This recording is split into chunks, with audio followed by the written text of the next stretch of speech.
What's up, everyone? Welcome into DodgerHeads, presented by DodgerBlue.com, your home for the 2020 World Series champion Los Angeles Dodgers. Unfortunately, tonight, for the second night in a row, they don't look like the defending World Series champions. They lose for the second time in a row to the San Francisco Giants, which hurts a little bit extra. Some storylines to talk about. Julio Urias struggles. Cody Bellinger, Zach McKinstry return. We'll do player of the game and all that here in just a moment. But Daniel, as we come out of this one, it's a tough one. 11-6, you lose to the Giants. It felt like it was over from the very beginning, and you kind of just had to get dragged along until this one finally, mercifully, came to an end. Your big takeaway from tonight's game, just immediate reaction. Yeah, I mean, before we get into Julio, just my overall reaction was, I hate losing to the freaking Giants. That's never fun. Two straight. I'm having trouble deciding which loss was more disappointing, last night or tonight. Like last night, they had a chance there. They were like inches away from winning, and then they lost. I think I might say that one was more disappointing, just because this one we kind of knew from the Yeah. very beginning, like it wasn't going to be a good day. It did not get off to a good start. I will give the Dodgers credit. They fought a little bit to the end there. They put up some late runs. They didn't give up, but overall, just not a great game. 11-6. The score kind of says it all. The offense did okay, not great. The pitching staff Yeah. was pretty awful. And the result was a loss. And here the Dodgers are back in third place, which I'm not too concerned about the standings right now. It's not like that matters.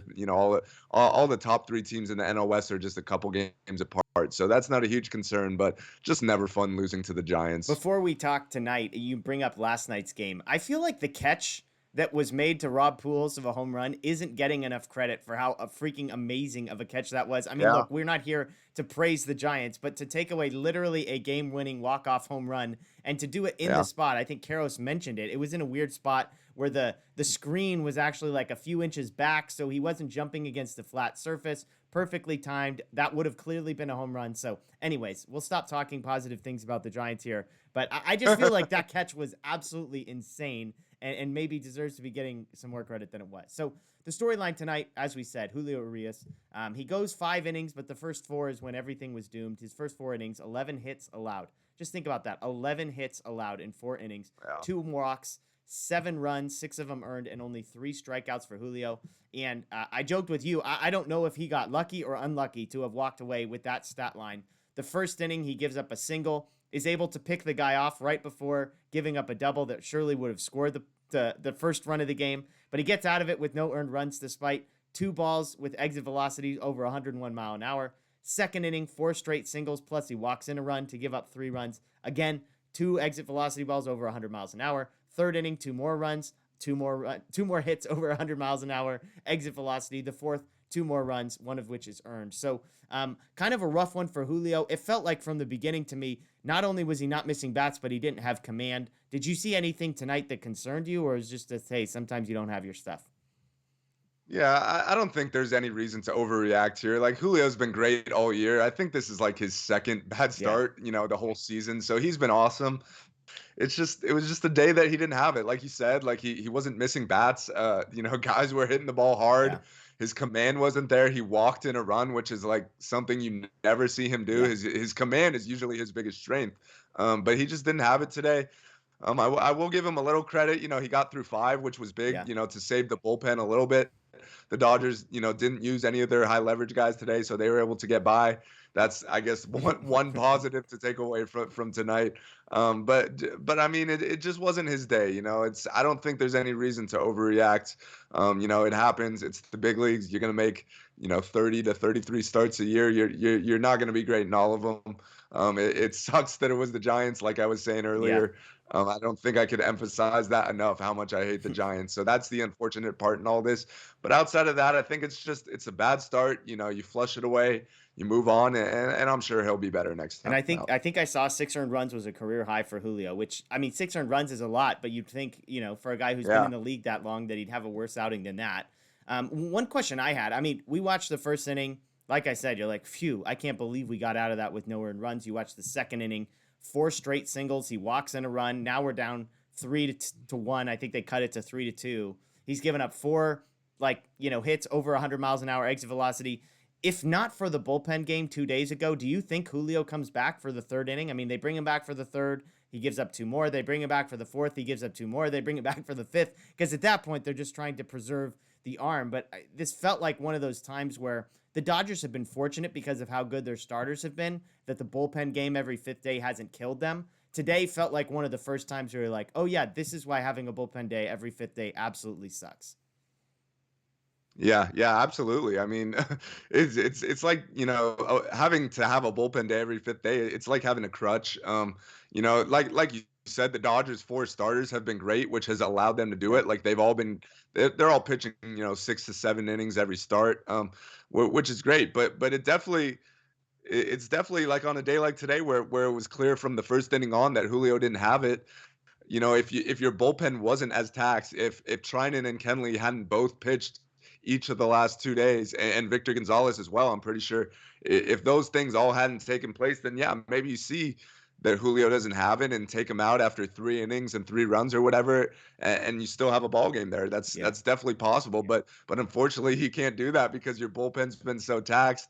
And you got probably another bullpen game coming up this week. Gonsolin, the latest indication with him is he's going to make one more rehab start, get up to 5 innings, and then he'll be back, which is great news, obviously. But that still Yeah. means you got to go at least another week without a 5th starter. So those are definitely things in your mind when you're Dave Yeah. Roberts, managing a game. You say, hey, I know Julio doesn't have it today, but we really need him to give us at least some sort of length. Hopefully he could get through 5, and he did, which is good. But I mean that those third and fourth innings really cost him. He gave up a few extra runs there, and that kind of put the game out of reach. So yeah, I definitely think the whole bullpen game thing plays a role here, and it's just very unfortunate. And hopefully, once Gonsolin comes back, we don't have to deal with that Yeah, and anymore. it's worth noting. I mean, I saw people going at the Dodger Blue account for why are they putting Vesia and why are they putting White in. I mean, let me read you the Dodger bullpen as currently constructed. Jansen, Trinan, Gonzalez, Price. Those are your top 4. Okay, here are the next 6 guys in the Dodger bullpen: Bickford, Kelly, White, Jones, Vesia, and Uceda. Those are your next 6. Not great. So, like, I was going to do an exercise tonight. I'll spare Daniel and I'll spare everybody here of almost like who do you trust out of this group. But I look at that group and Bickford, which is who the guy they brought in, like, is probably the guy that, I mean, Bickford, Kelly, White, Jones, Vesia, Uceda. Like, none of those guys jump off the screen to me as somebody I trust. And yet, that's 60% of your bullpen right there. So that to people that are complaining about what they did after Julio, I mean, I think once they brought him out for the 5th, they had basically waved the white flag and said, we're just trying to survive in advance to get into the next one.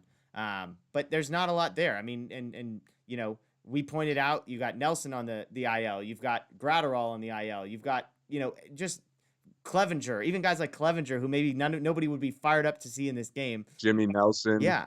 Yeah. So it's rough there. It's Alexander. rough there. Scott Alexander. Yeah, exactly. Guys that like now you're like dying for. Like, oh man, give me Scott Yeah. Alexander in that moment.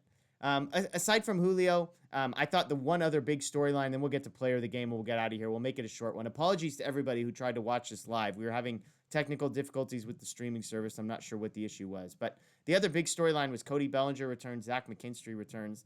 If anybody had grand illusions of the two of them making an impact immediately, that's not what happened. These looked like 2 guys who haven't played in the major leagues for a while. Cody Bellinger, first pitch pop up, and then pretty much from there, he did get a walk, but him and McKinstry, lots of swings, lots of misses. I don't know how many strikeouts those 2 guys combined for, but good to have them back, but not a great first performance. Not saying I expected a whole lot more, but not a great first performance for Bellinger and McKinstry. Yeah, I mean, like you said, it's just good to have those guys back. Even just looking at the lineup, it just looks a lot better having those Yeah. guys in as opposed to like Noisy and DJ Peters, and even it makes your bench better too. So yeah, like you said, not a great performance by any means. Neither guy has played in the big leagues in like a month or whatever it is now. Belly, it's Yeah, been 2 longer. He months. only Yeah. played like 5 games before going down. So yeah, but it's good to have those guys back. Obviously, Cody Bellinger, his resume speaks for itself. That's getting an MVP back in the middle of your lineup. And before Zach McKinstry went down, he was really like the biggest revelation for the Yeah. Dodgers this season. He was awesome. So just his ability to play all over the diamond, fill in wherever needed, and the way he was swinging the bat before going down was a huge plus as well. So it's a huge positive to get those guys back, to see them healthy. Um, not the best performance on the field, but that'll get better as time goes. It's their first game. Come on. 0 for 7 with 4 strikeouts. The performance of those two. Bellinger did walk, so shout out to him. Scored a run as well, I Yeah, believe. yep, yep. And some excitement, some excite at the end. I mean, I think I guess we can move into player of the game here. I think there's kind of two candidates here. So I'll go first. Albert Pujols to me gets the player of the game candidate. He has an RBI double, goes yard later on with a 2-run home run. I just think, we had a thread joking the other day about who do you trust more, Albert Pujols or Austin Barnes in some of these big moments. And again, I almost made you do an exercise tonight where we ranked the Dodger bats and said, who do you trust more out of the bottom of these guys? But Pujols, Pujols is hitting the ball hard. I think that double was like 113 miles an hour, which is an absolute smoke show. So yeah, credit to Pujols. And I will say, like, obviously the movement ability, like he's not going to get off of first base and make a bunch of diving plays, but he's been solid at first base. He's digging balls in the dirt, that kind of stuff. He hasn't made any egregious mistakes over there. So I'll give Pujols the player of the game. I think he tied Babe Ruth for all-time extra base hits or something. Like anytime your name is next to Babe Ruth and Albert Pujols belongs there, it's kind of a cool thing. So Albert Pujols for me gets the player of the game. Who you got?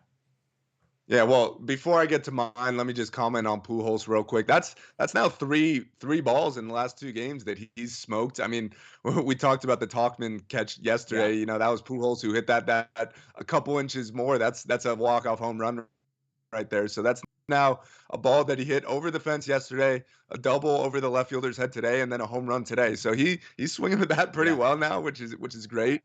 His playing time will probably decrease a little bit now that the Dodgers are getting their guys back. But he's filled his role just fine. Like you said, the defense hasn't been great by any means, but it hasn't been poor. There hasn't been a time where I'm like, oh, great. Like, we got Albert Pujols at first base. Like, we're screwed. Like, no, that's not the case at all. He's been fine. So yeah, Albert's been everything we could have hoped for.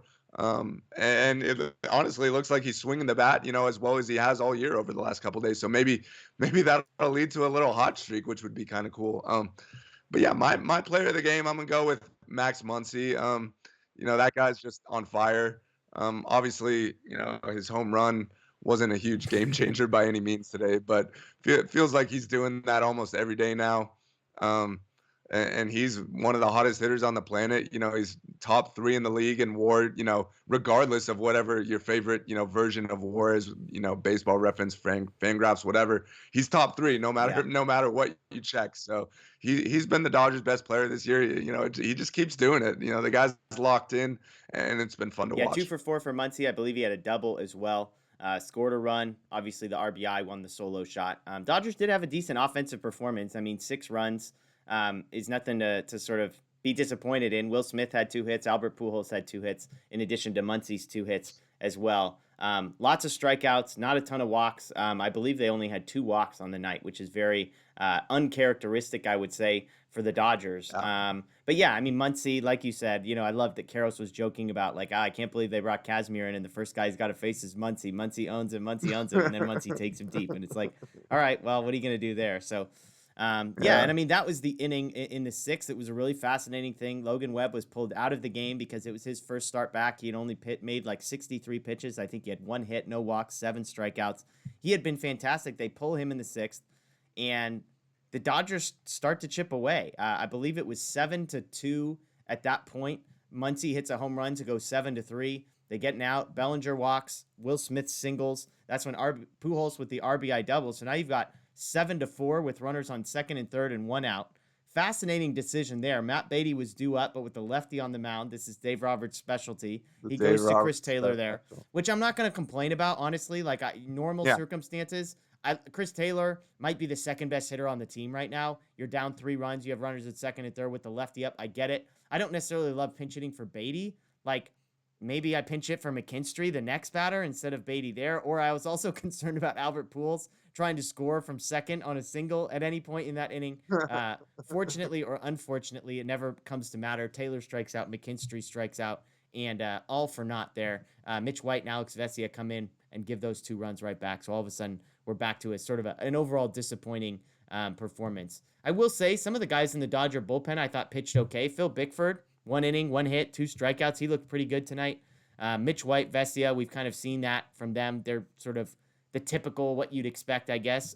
And then Uceda, I thought, was pretty good tonight. 1 2/3. He allows just 1 hit, 3 strikeouts. And so it's not super meaningful moments there for any of those guys. But, it's nice to see a guy like Uceda put together something that was somewhat competitive. He got robbed of a strikeout there at the end with Yaz twice. It's a strike and the guy swung, and neither of them gets called. But anybody outside of kind of Muncy, Pujols that sort of caught your attention in a positive way tonight?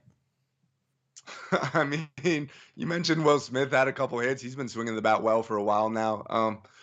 But I guess, yeah, the Taylor at bat was really kind of the big one there. You Yeah. mentioned, it was 7-4, so it wasn't like the game was completely out of reach. If he No. gets a hit there, it's 7-6. 7-6, and you got a brand new ball game. Or even if he hits like a sac fly because there's only one out, like then it's a 7-5 Yeah. game. But when he and McKinstry both strike out there, and then you give a couple runs back, that's just kind of where the game was kind of over there. Like you made your one big push, it didn't work out. I don't know if there's a second but big push to be had there. But yeah, I mean, overall offensively, it wasn't a bad game by any means. But when your pitching's giving up 11 runs, you don't really have much of a chance Yeah. there. Yeah. Well, the series ends tomorrow. Kershaw versus Gossman, which should be a fun one. Probably the two best pitchers that both teams have. The Dodgers now having lost 2 in a row, trying to even the series and finish up a 3-2 week rather than a 2-3 week. So we'll see what happens there. But as you look ahead till tomorrow, I mean, the Dodgers haven't seen Gossman, the Giants haven't seen Kershaw. I joked on our series preview. Kershaw owns the Giants. I mean, Buster Posey has Yeah. the best average against him of any of the Giants. It's like 220. Posey has actually faced Kershaw more than any player in his career, which I suppose is not super surprising. Wow. But Brandon Belt, who's on the DL, was something like 4 for 60 against Clayton Yeah. Kershaw, and Crawford is not a whole lot better. So I like the Dodgers. I mean, obviously they're going to be heavy favorites because they're the Dodgers. They're playing the Giants. They're at home. But I do like the matchup for the Dodgers. It'll be interesting to see. Gossman's getting a lot of hype. People really believe in him. In a way that's different than maybe the way they were believing in Desclafini and Wood. But we'll see kind of how that plays out because Wood hadn't really faced anyone. Desclafini hadn't really faced anybody. Gossman, like every start except for one, I think is an offense outside of the top 15 in Major League Baseball this year. Again, that's not to say that he's going to be bad. It's just that he hasn't necessarily proven it on the biggest stage yet. So as we look ahead to tomorrow, and we'll close out with this, Kershaw versus Gossman, prediction, thoughts, what are you looking forward to? Yeah, I mean, I'm expecting a low scoring game. That's the Giants' ace there, Gossman. He's been having a good year. I haven't looked at the offenses as much as you have, I guess. So I guess that maybe has played a factor. But at the end of the day, he's thrown the ball really well. He's striking out a lot of guys. He's going deep into games. So he's been a legit ace this year. He's been one of the 10 best pitchers in baseball, I'd say. So he's gonna come in there and be ready to go. And Clayton Kershaw, like you mentioned, he's just owned the Giants. Regardless of who's in the lineup, he's owned them. So I'm expecting a low-scoring game. I think the Dodgers are gonna come out on top. Even if ideally coming into the series we weren't looking for a split, but at this point, I mean, you got to take it, right? So I mean, that would be big because you just swept the Giants last week, picked up 3 games on them. So if you could come out of these 4 games with the standings looking exactly how they were before the series started after earning a split, then that's pretty big right there. I mean, the Padres are playing, great baseball right now. That's a completely different story, but so you want to keep up with them too. But I mean, these are the division games you need to win. These are the teams you're competing against. So if you could get the win tomorrow, come away with a series split, then that would be just massive. So I'm gonna go low scoring. I'm gonna say 4-2 Dodgers tomorrow. Yeah, I mean, it does help. We mentioned Dodgers have all their best relievers fully rested for tomorrow, and so obviously you hope Kershaw can give you 6 or 7, but then you've got Treinen, Jansen, Gonzalez, maybe even David Price as well. And on the flip side, the Giants, the Dodgers got to Rogers the other night, which I guess the same could be said. The Giants got to Jansen. We know how he pitches with the guy on base, so maybe you can try and write that off if you're a Dodger fan that way. But the Dodgers have seen the best relief pitcher the Giants have and sort of got to him a little bit, which is helpful there. So we'll see what happens. Hopefully it's a good one. Hopefully the Dodgers come away victorious. I'm with you. I think it'll be low scoring. I do think the Dodgers will win.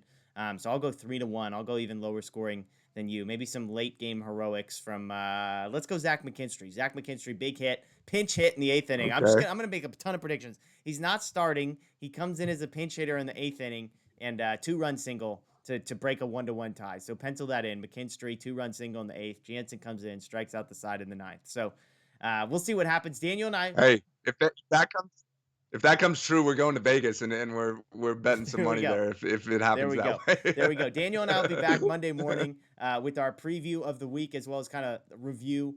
Again, apologies, the live stream tonight didn't work. I'm not really sure what happened. Hopefully we'll have that figured out before next week. So that's Daniel Starkand. I'm Jeff Spiegel. Again, this is DodgerHeads presented by DodgerBlue.com. We appreciate you joining us. As always, enjoy your night. The best team holding a trophy high in the air. The Los Angeles Dodgers, champions of the baseball world.